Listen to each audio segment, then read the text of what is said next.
ಕೆಳದಿಯ 10 ಜನ ಅರಸ ಮತ್ತು ಅರಸಿಯರ ಸಮಾಧಿ ಸ್ಥಳ. ಇದು ಚೆನ್ನಮ್ಮಾಜಿಯ ಸಮಾಧಿ. ಜೀವಂತವಾಗಿ ಇರ್ತಾನೆ ಮಣ್ಣನ್ನು ಏರಿಸ್ತಾ ಬಂದು ಕೊನೆಗೆ ಚಪ್ಪಡಿ ಇಡುವಂಥದ್ದು ಏನಿದೆಯಲ್ಲ, ದಟ್ ಈಸ್ ಕ್ರೂರವಾಗಿರ್ತಕ್ಕಂಥದ್ದು. ಚೆನ್ನಮ್ಮಾಜಿ ಅದನ್ನೇ ವಿರೋಧ ಮಾಡಿದರು. ಅವಳು ನಗೆಡ್ದೆ, ಇವನು ಕೂಡ ನಗೆಡ್ದೆ. ಕಣ್ಣು ಕಲೆತವು. ಇಬ್ಬರು ಕೂಡ ಒಳಗೆ ಹೋದರು.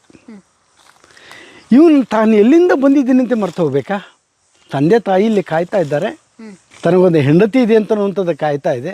ಅದನ್ನೆಲ್ಲ ಬಿಟ್ಟ ತನ್ನ ಪಾರಿತೋಷಕವನ್ನೆಲ್ಲವನ್ನು ಆಕೆಗೆ ಕೊಟ್ಟು ಅಲ್ಲೇ ಆರಾಮ್ಸೆ ಕಳೀಲಿಕ್ಕೆ ಎತ್ತಿದ. ಮೊಸರು ಮಾರುವಳು ಇಷ್ಟು ಚಂದವೇ ಅಂತಂದ.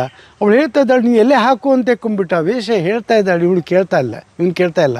ಕೆಳದಿ ನಾಯಕರ ಇತಿಹಾಸ ಹುಡ್ಕೊಂಡು ಬಿದನೂರಿಗೆ ಬಂದಿದ್ವಿ. ಬಿದನೂರಲ್ಲಿ ನಮಗೆ ಒಂದು ಇಂಪಾರ್ಟೆಂಟ್ ಸ್ಥಳ ಸಿಕ್ಕಿದೆ. ಏನು ಗೊತ್ತಾ? ಕೆಳದಿ ನಾಯಕರ ಸಮಾಧಿ ಸಿಕ್ಕಿದೆ. ಆ ಸಮಾಧಿ ಇರುವಂಥ ಸ್ಥಳಕ್ಕೆ ಹೋಗ್ತಾ ಇದ್ದೀವಿ. ಯಾರ ಕಾಲಘಟ್ಟದ ಸಮಾಧಿ, ಯಾವೆಲ್ಲ ಅರಸರ ಸಮಾಧಿ ಸಿಕ್ಕಿದೆ, ಯಾವೆಲ್ಲ ರಾಣಿಯರ ಸಮಾಧಿ ಸಿಕ್ಕಿದೆ ಅಂತ ಈ ವಿಡಿಯೋದಲ್ಲಿ ಗೊತ್ತಾಗುತ್ತೆ. ಈ ವಿಡಿಯೋನ ಕೊನೆವರೆಗೂ ಸ್ಕಿಪ್ ಮಾಡ್ದಲ್ಲೇ ನೋಡಿ. ಬನ್ನಿ ಸರ್, ಹೋಗೋಣ. ಇದು ಎಲ್ಲಿ ಕನೆಕ್ಟ್ ಆಗುತ್ತೆ ಸರ್ ಈ ರೋಡ್? ಕೊಲ್ಲೂರು ಕಡೆನೇ ಬಂದದ್ದು. ಓ, ಕೊಲ್ಲೂರು ಮೂಕಾಂಬಿಕಾ. ಓಕೆ, ಇದು ನಗರ. ಹಾಂ, ಹಲೋ. ಇಲ್ಲೇ ಕೆಳದಿಯ 10 ಜನ ಅರಸ ಮತ್ತು ಅರಸಿಯರ ಸಮಾಧಿ ಸ್ಥಳ ಅಂತ ಗುರುತಿಸಲ್ಪಟ್ಟಿದೆ. ಇದನ್ನು ನಾವು ಯಾವ ಆಧಾರದಲ್ಲಿ ಹೇಳ್ತೀವಿ ಅಂತಂದರೆ, ಕೆಳದಿ ನೃಪ ವಿಜಯದಲ್ಲಿ ಶ್ಯಾಮಶಾಸ್ತ್ರಿಗಳು ಬರೆದಂಥ ಕೆಳದಿ ಲಿಂಗಣ್ಣ ಕವಿ ಬರೆದಿರ್ತಕ್ಕಂಥದ್ದು, ಚಂಪು ಕಾವ್ಯದಲ್ಲಿರ್ತಕ್ಕಂಥದ್ದು.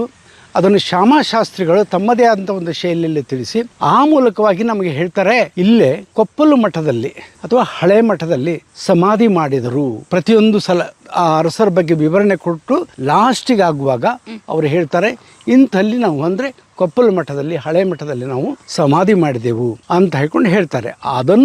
ಅದನ್ನು ಅರಸುತ್ತಾ ನಾವು ಬಂದಾಗ ಇಲ್ಲಿ 10 ಸಮಾಧಿಗಳು ನಮಗೆ ಸಿಕ್ಕು. ಆದ್ದರಿಂದ ಇದೇ ಅರಸರ ಸಮಾಧಿಗಳು ಅನ್ನುವಂಥದ್ದು ನಮಗೆ ಖಾತ್ರಿ ಆಯಿತು. ಅಂದರೆ ಇದು ಮುಂಚೆ ಮಠ ಆಗಿತ್ತಾ? ಇದು ಹಳೆ ಮಠವೇ, ಕೊಪ್ಪಲು ಮಠ ಅಂತ ಹೇಳ್ತಾರೆ.